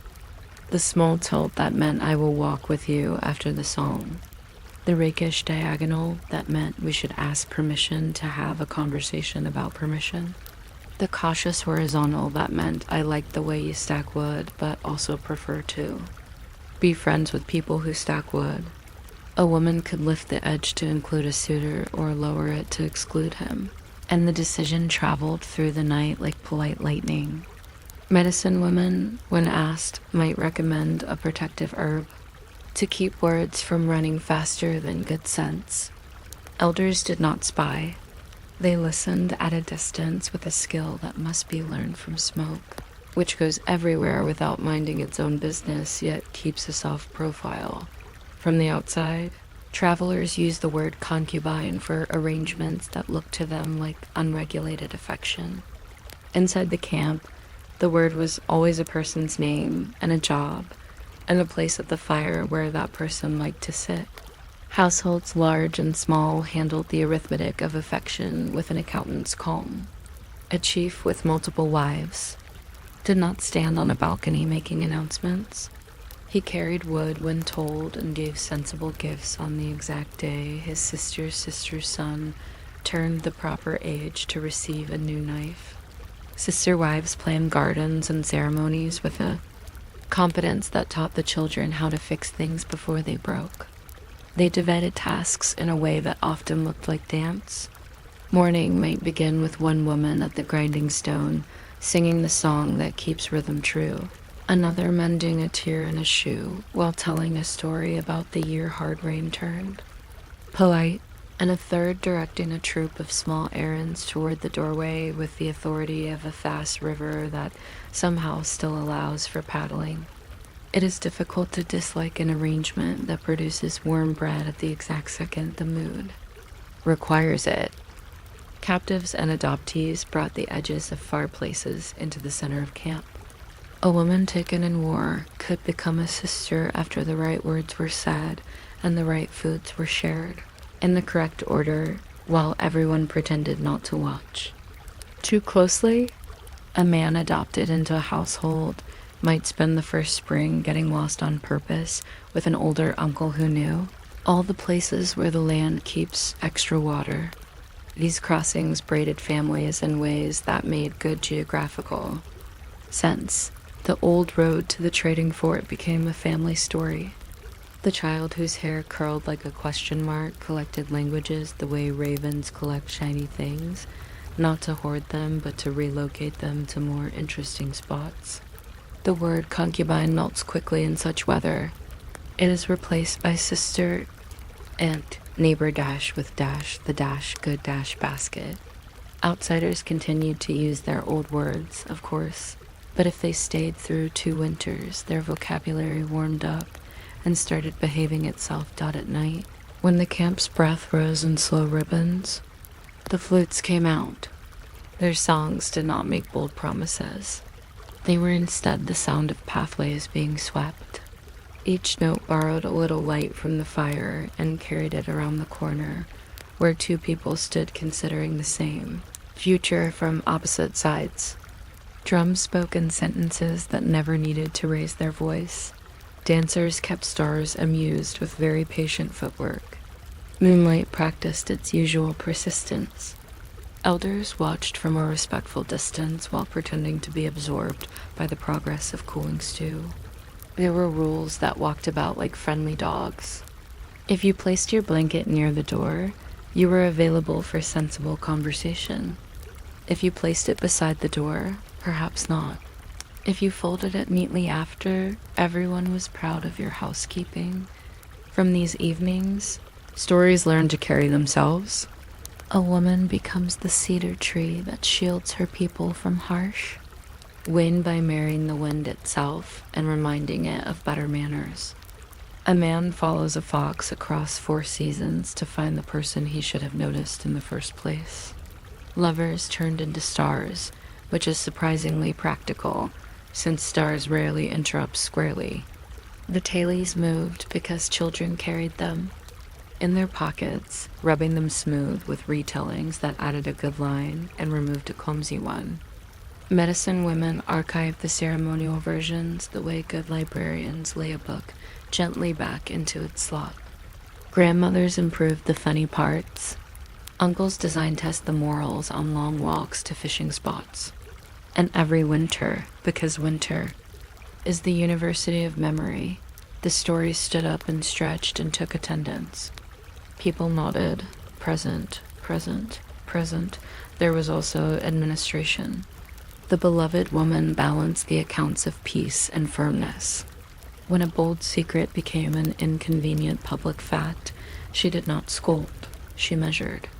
She measured corn, and tempers, and the distance between 2 camps, and the number of good days left before first frost, and she found the solution that would see every child fed.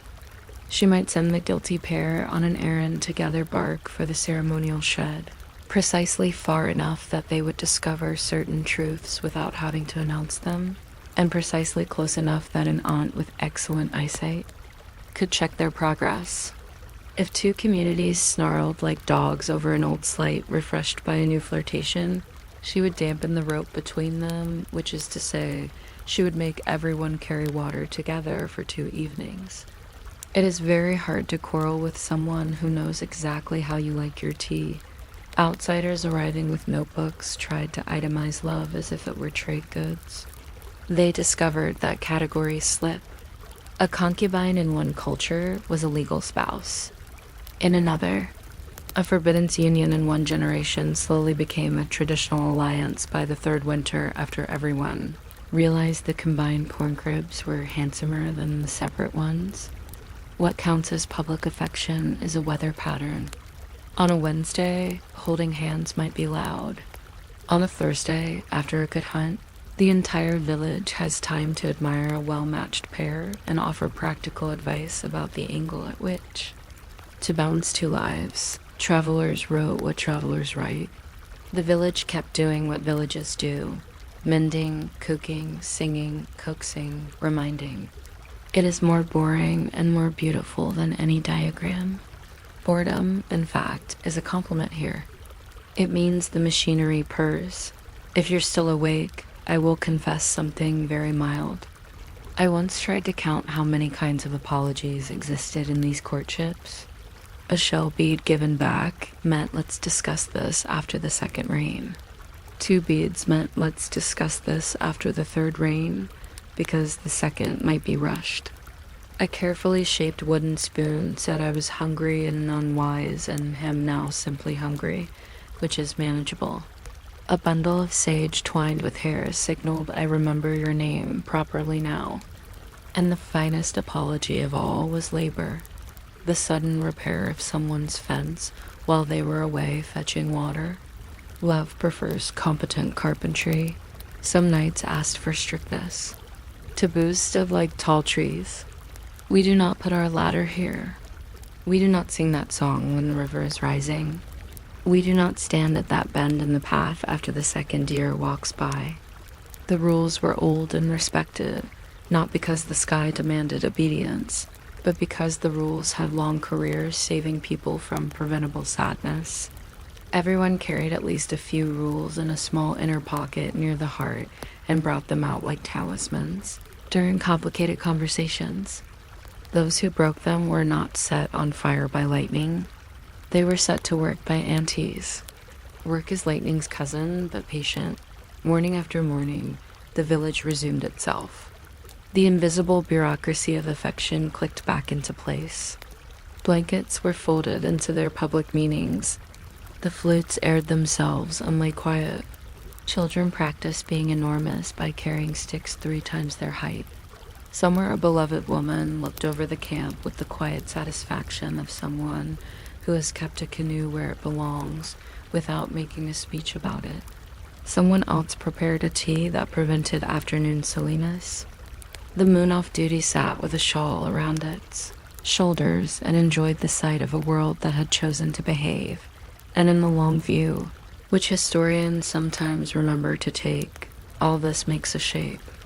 It is not the dramatic shape of arrows on a map. It is the domestic geometry of a well-swept floor. Forbidden love became permitted kinship, then tradition, then a story about how tradition was once brave. Titles like beloved woman and medicine woman kept widening to include new wisdom without discarding the old. Households revised themselves the way good recipes do, keeping the bones of the dish and adjusting the salt until everyone nods without exactly knowing why. Even the word concubine, which has a trumpet in it, lost its trumpet and picked up a basket. It started carrying bread. If the night has been kind, you are drifting already.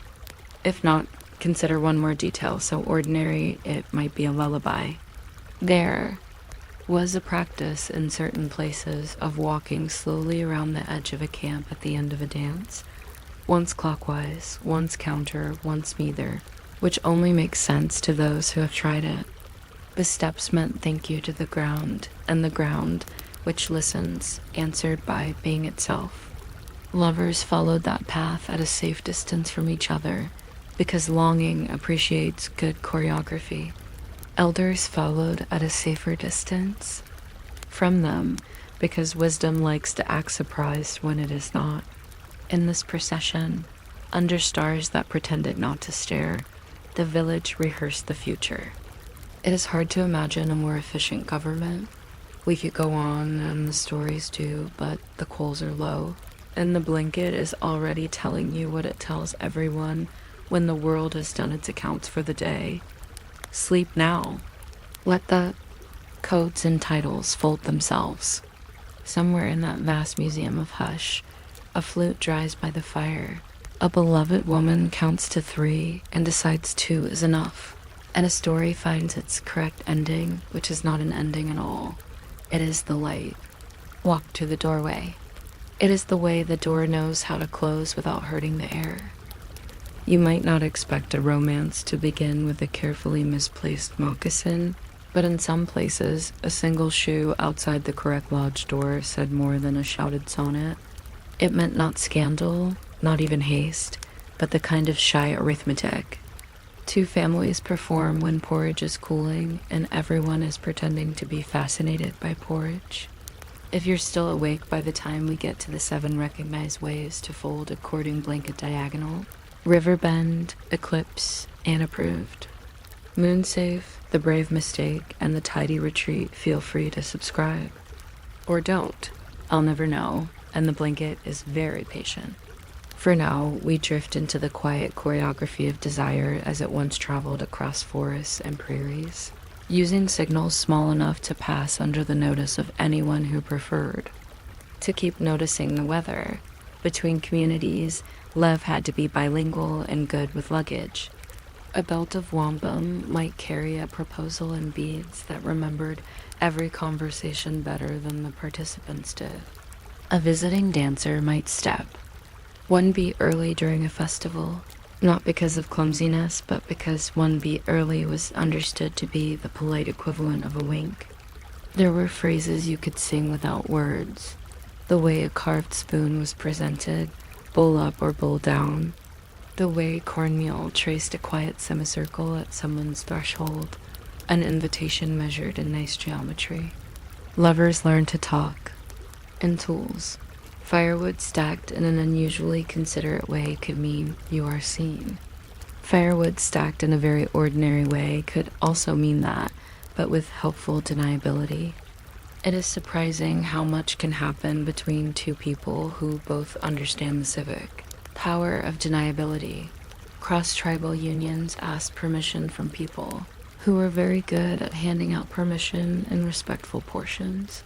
Elders who could read a silence like a book listened for the soft click of two families coming into alignment. A go-between walked between camps carrying nothing more dangerous than gossip with the safety catch-on. The go-between knew which cousin would laugh first and which uncle would make the seriousness official by complaining about the moon. Gifts traveled back and forth, each one wrapped in meaning the way a bowl is wrapped in usefulness. A bundle of tobacco said, "Let us breathe together." A comb set with quills said, "Let us tidy each other's confusions." There was always a moment when everyone pretended they were just trading weather reports, and that moment did more good than any speech. Even so, feelings sometimes outran the approved paths. A young hunter might sing the wrong song at the right door, or the right song at a door presently belonging to rival allies. The kind of political arrangement that looks simple on a map and complicated in human faces. People later called these romances the loves that led to war, though the grandmothers maintained the real cause was always an unreturned ladle. Meetings followed, and meetings have the calming effect of chairs. Breaths were counted. Feathers changed sides. A temporary bridge appeared over a very old puddle, and before long, people were discussing the price of salt again, which is the ceremonial way of stopping an argument. When things did escalate, they often de-escalated with equal momentum. Potlatch big enough to feed the grievance and send it home sleepy. A marriage shifted to a cousin who'd been interested all along. And a formal exchange of blankets that said everyone knew how to act grown-up in public.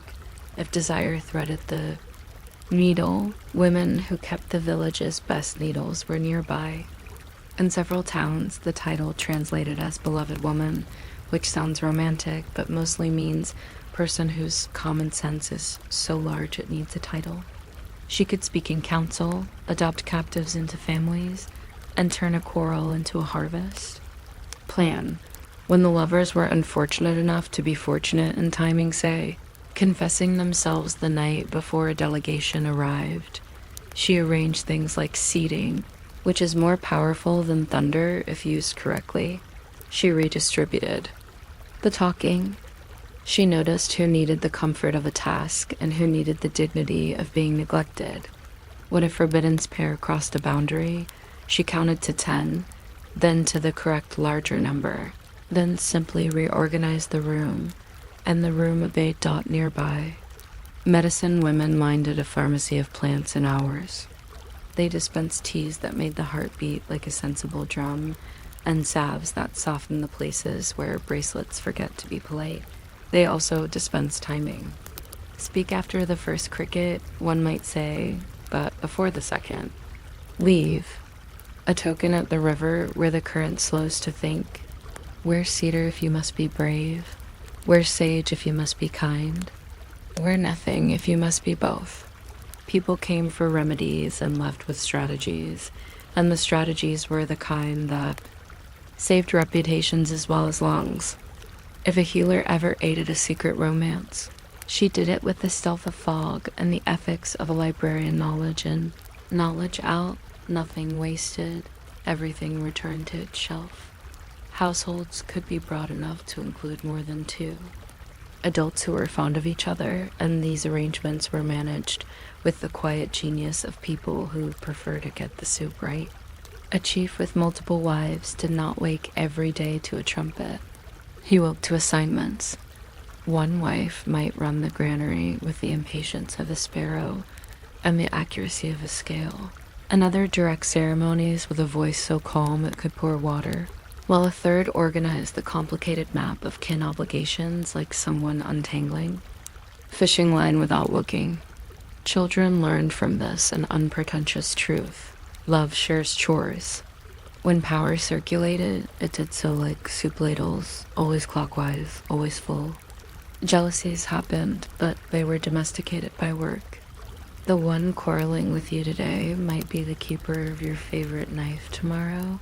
And household harmony has strong opinions about knives. From the edges of conflict, captives arrived, then stayed, then were not captives anymore, but cousins. With plausible accents, outsiders used words like concubine because their dictionaries were shaped by other towns. Insiders used names. A woman adopted from far away might bring a song that was very good at reminding me how to dance slowly. And almost without meaning to, the song moved into the village like a polite aunt who accepts the offered chair and then efficiently repairs it. Skills crossed over. Basket patterns learned new ways to hold stubborn objects. A seasoning traveled from one stew to another, and everyone concluded that history had just improved its manners. Languages shook hands in children's mouths, and insult became flirtation, became in-joke, became proverb. When traveling chroniclers drew diagrams, the people who actually cooked dinner smiled and kept stirring. Night did its office, and the dances began. Not the noisy performances for strangers, but the kind choreographed for moonlight. Couples passed each other with the remarkable dignity of people pretending not to notice what they hoped was being noticed. The flute happened somewhere just. Out-of-sight flutes prefer obscurity, and sent out a melody that sounded like a path remembering its way through last year's grass. There were rules about where blankets could be placed, which is to say there were rights. At the eastern door, a blanket close to the threshold meant conversation welcomed. A blanket set back meant the owner preferred to be admired at a respectful distance, preferably by someone skilled at admiring. Elders watched the procession like weather watchers, noting not the thunder but the humidity that precedes it. The night dances kept desire within the lean lines, which is what good ritual does, not restrain the river, only persuade it to be scenic. Stories took their notes and turned everything into durable narratives. A man chased a star, found a woman, whose laugh matched the star's traveling speed, and together they became a constellation that faintly resembles a cooking rack because the night sky is practical. A healer fell in love with someone already promised, and the medicine she brewed for herself was patience, the kind that tastes like mint, which is to say, honest about its cooling and unwilling to pretend heat. Forbidden affairs became legends, and legends became household instructions. Do not borrow trouble from summer. Winter will give you some for free. Never decide anything important while the stew is boasting. Love moves faster than advice. Be kind to advice when it catches up. Children repeated these rules as games and remembered them when games got taller. In some winters, an outsider camped nearby, sketching opinions. He drew arrows between lodges, the way people draw arrows between ideas, and he wrote labels that belonged to his pencil more than to the lodges. He heard the word for a woman cherished, outside strict marriage, and reached for concubine, a term with the faint smell of brass. The village preferred cedar. He thought a union between languages was a scandal. The village thought it was good logistics. He searched for lurid and found chore lists. He read about jealousy and missed the scheduling meeting where the household budget was audited with a level of precision that could power a small mill. He left believing he had seen dangerous romance. What he had seen was people using affection to solve weather. When love did misbehave, remedies tended to look like work delegated with great courtesy. A beloved woman could sentence 2 impulsive suitors to fetch bark for the ceremonial house, an errand of exactly the distance, required for humility to become obvious without being humiliating. A healer might assign the penitent to collect a plant that only grows where patience already grows, a botany lesson disguised as a pilgrimage. A mother-in-law might insist everyone sit together and work on the weaving that will be used next summer, which is another way of requiring the future. To be a collaborator. Even punishments were designed to make the village more itself. If there were tears, they were seasoned like stew and never served by themselves. Between communities, the most careful negotiations happened at dusk, when the light behaved neutrally, and shadows were pleasant but not persuasive. Two camps approached each other across a field, both claimed in spring, and neither minded sharing in autumn. Representatives spoke from memory, because paper hadn't yet learned the local etiquette. The first thing traded was compliments about children and horses. The second was news of fish. The third was a small admission of yesterday's impatience. Shaped like humor, only then did anyone mention marriage. The new tie was described as a bridge whose planks would be inspected once a moon, an image everyone respected because bridges are opinionated structures. If consent wobbled, more braces were added. If it held, the bridge was decorated with berries and common sense. Music taught the village how to remember. A melody about a forbidden walk by the river became the official tune for sanding canoe.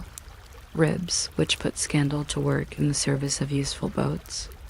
A story about a night when two people forgot their manners was transformed by aunties into a tale about how no one should leave wooden bowls upside down to dry because it annoys them. And while this is not obviously connected to romance, it is related in the way good housecraft is related to every happiness. Over generations, the edges softened. What had been forbidden became traditional in a very specific way, not as rebellion preserved in amber, but as caution preserved in recipe form. Add kin with care, stir until agreement. If quarrel appears, lower the flame and do not taste for salt yet. The private codes remained appropriately private, yet their outlines can be glimpsed. A strand of hair tied to a twig at knee height along a path meant yes, but also wait. A small stone turned belly up on a fence post meant I am listening even while carrying water. A feather left at a threshold, pointing toward the door, said talk to me in the voice you use with the weather. There were even emergency phrases for laughter, the kind needed when an earnest suitor attempts poetry in a dialect usually reserved for naming horses. Laughter was not cruelty. It was lubrication for a culture where dignity must be portable. If anyone kept a list of these codes, they kept it in a pocket the size of a heartbeat, which is to say, larger than you think and full of daylight. The modern world still keeps echoes of those arrangements, even in places that pretend not to. Families negotiate with a competence that would impress any council fire, though today the negotiations take place over texts that arrive with the confidence of small birds. People still prefer permission parceled in generous teaspoons. A surprising number of misunderstandings continue to be solved by chores performed at the correct time.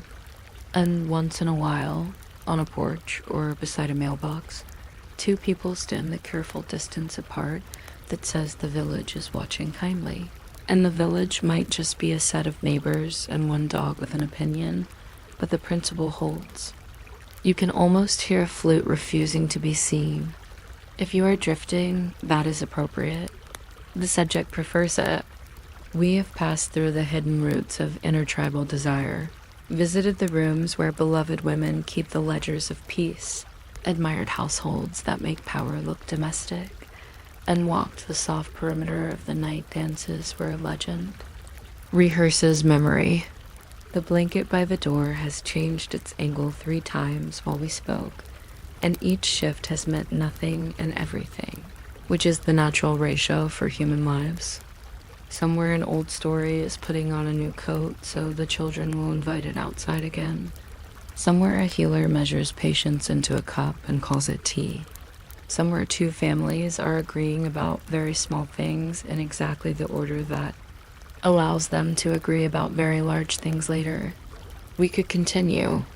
We could count the kinds of apologies acknowledged by sea or smoke, or the number of steps in the dance that only works if you forget one of them.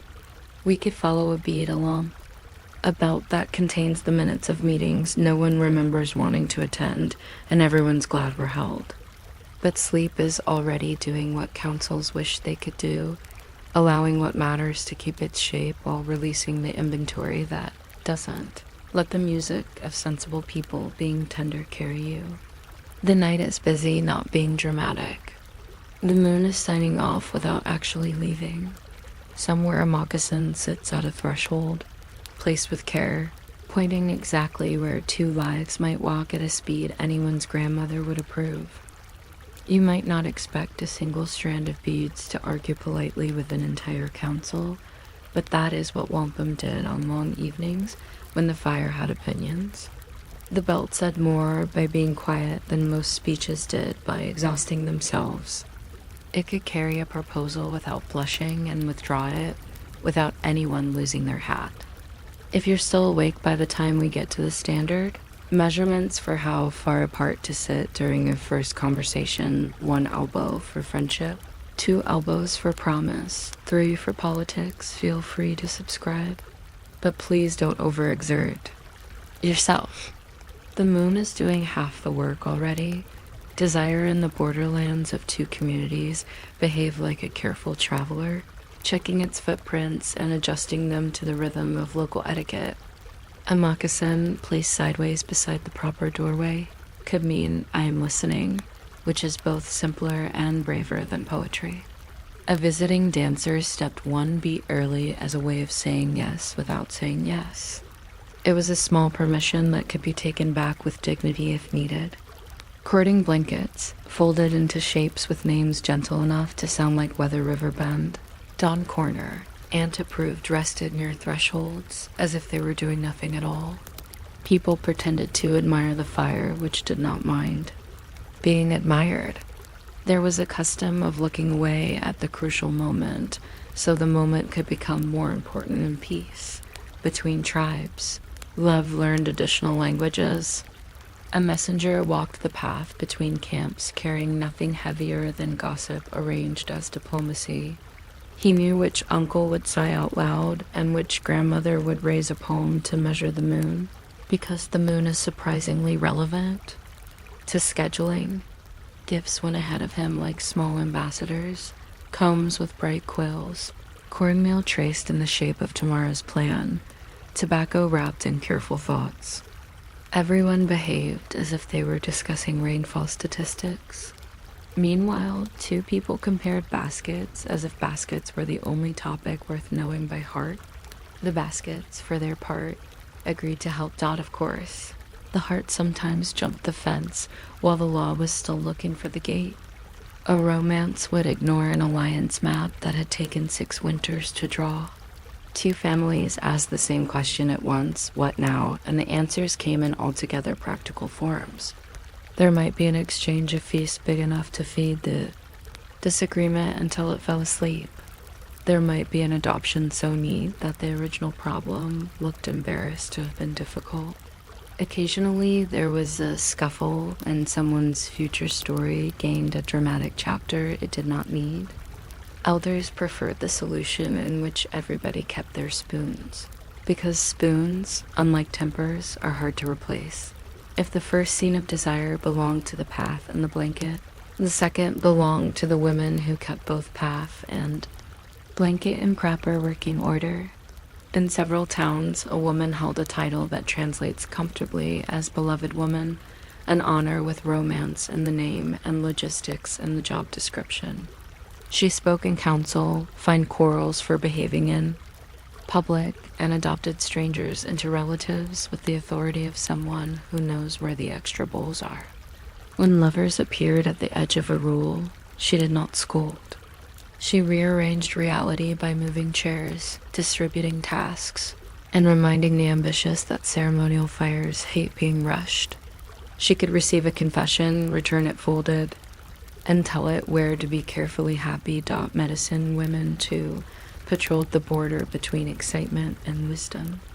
Their shelves held teas that encouraged good sense and salves that made bracelets polite. They prescribed timing the way others prescribe herbs. Speak after the first cricket, one might say, but before the second. Cross the river where it slows. To listen, wear cedar when you must be brave, and sage when you must be kind.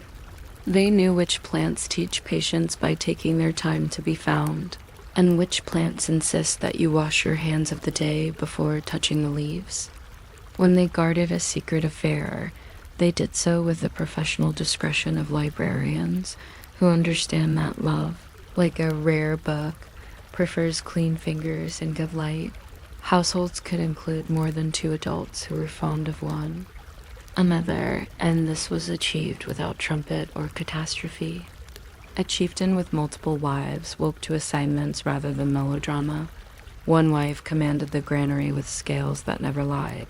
Another kept the ceremonial calendar precise enough to argue with eclipses, and a third ran the economy of kinship like a ledger that only accepted kindness as legal tender. Children learned from all of this that love is a work schedule disguised as tenderness.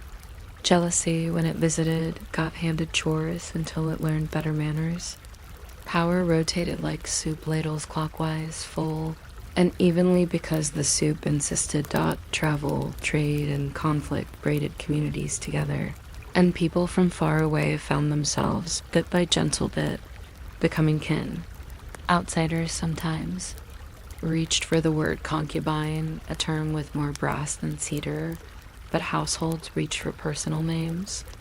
A woman adopted after capture brought a song that reorganized everyone's feet, and nobody said politics. They said, again, and Madame's obliged. A seasoning moved from one stew to another and became a family member. Languages shook hands in children's mouths. An old insult learned to be a flirtation and finally settled down as a proverb. When strangers drew diagrams, they often mislabeled courage as scandal and endurance as intrigue. The people who washed the bowls kept cooking. Night had its own municipal government, and it collected marriage proposals with the patience of a clerk. On the plains, the dances under the stars turned desire into a group project. Couples passed each other with the solemnity of people pretending not to notice being noticed. The flute, which preferred anonymity, did its work from somewhere politely invisible. Blankets lay near doorways at approved angles that communicated more than most poems manage. One angle meant conversation aloud, another meant kindly admiration at a distance, and a third said the owner was currently negotiating with the moon and would not be accepting additional meetings. Elders watched with a meteorologist's interest in humidity rather than thunder.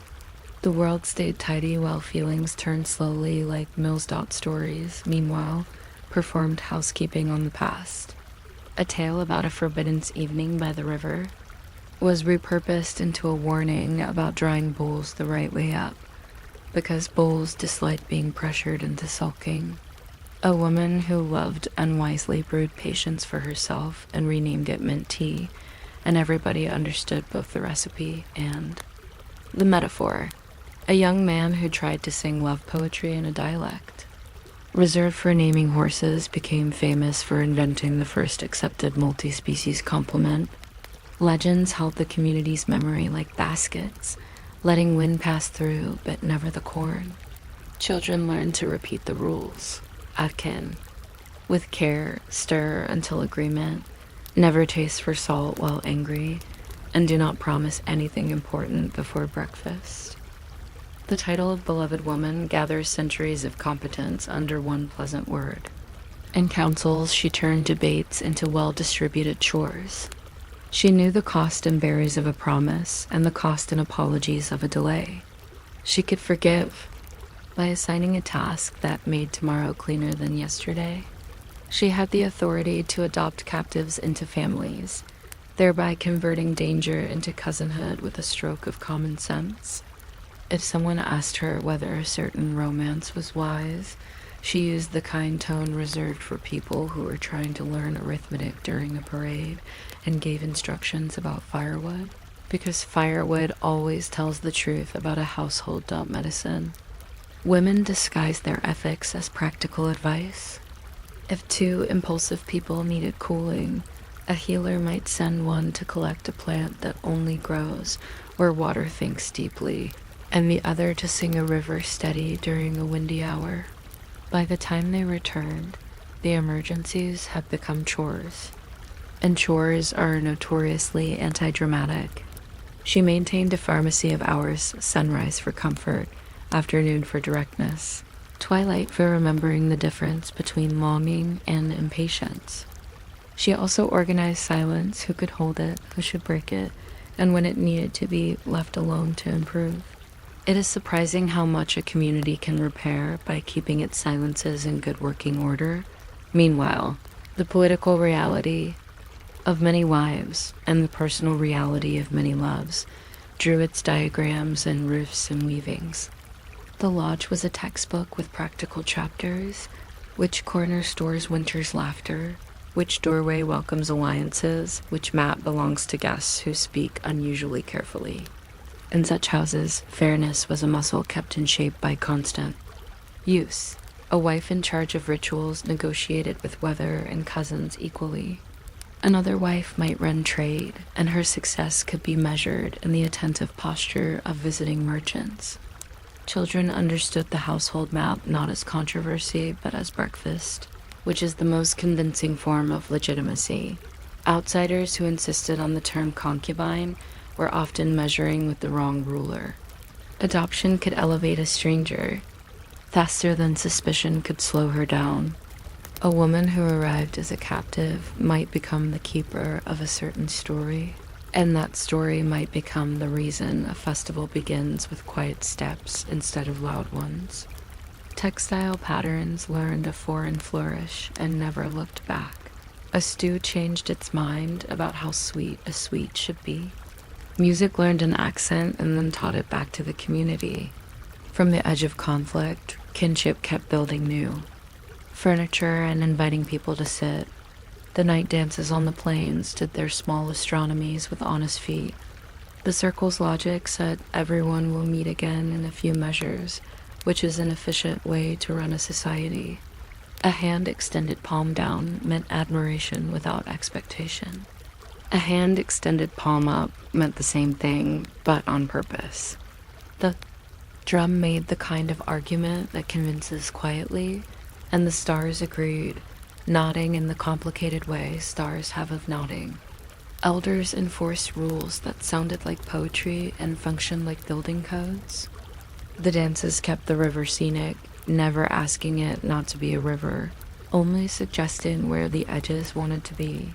Every community kept a filing cabinet of stories to explain what rules feel like from the inside. Forbidden's love entered those cabinets, sooner or later, and found itself arranged into episodes useful to children on rainy days. A hero who eloped learned to build a good roof quickly, and the moral preferred competence over scolding. A healer's unhappy crush became a parable about not harvesting medicine when angry, because the plants remember.